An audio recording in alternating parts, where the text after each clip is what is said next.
sense, the U.S. military has significantly changed, and not for the better, during President Obama's 7 years in office. We have received an overwhelming response to our Fox News reporting hour, Rising Threats, Shrinking Military, that ran last weekend. So we thought we'd go back in and look at some of the interviews to air some of what did not make it into the hour. I talked with 3 of President Obama's 4 defense secretaries. While each of President Obama's first 3 defense secretaries shared with us specific concerns about the president's view of the U.S. military and its role in the world, all of them shared one particular criticism: an inexperienced White House staff running wars and international affairs from inside the White House.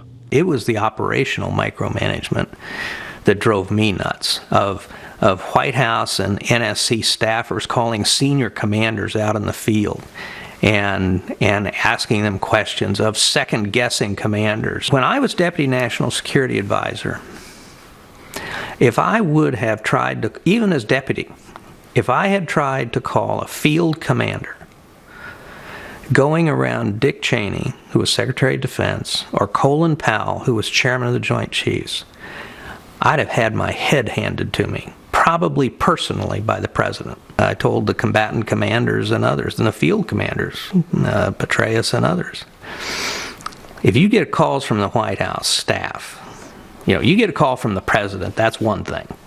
That's totally okay. That's the chain of command. But you get a call from some White House or National Security Council staffer, you tell them to call me instead. And then tell them, oh, by the way, go to hell. And that's directly from the Secretary of Defense. So what led you to say this about President Obama and the military? President Obama was, quote, deeply suspicious of their actions and their recommendations. I think this was particularly true in Afghanistan. And I think there were people in the White House who were constantly goading him and saying, the military's trying to box you in, the military's trying to trap you, the military's trying to bully you, the military's trying to make you do something you don't want to do. And I never believed any of that for a second. And that was the environment that he was making decisions in? I think so, yes. He and I would talk about this a lot. And I would, in private, and I would tell him,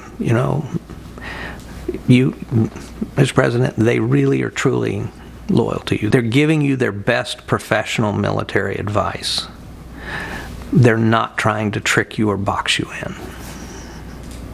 But there were clearly a number of people at the White House who believed that. The National Security Council has grown enormously, which means you have a lot more staff people running around at the White House on these foreign policy issues. And very frankly, proximity is everything when you're operating at the White House.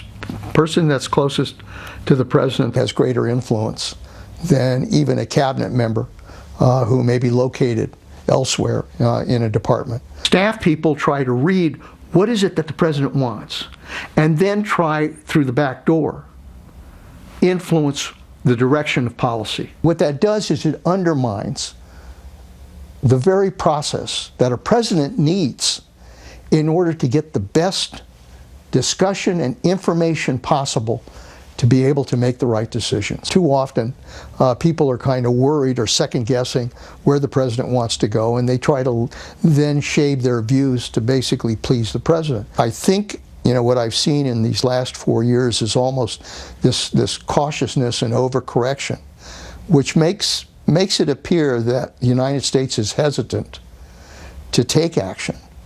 And that sends, I think, a message of weakness. On President Obama, he's one of the youngest presidents we've ever had, one of the most inexperienced presidents we've ever had. He has a staff around him that is very inexperienced.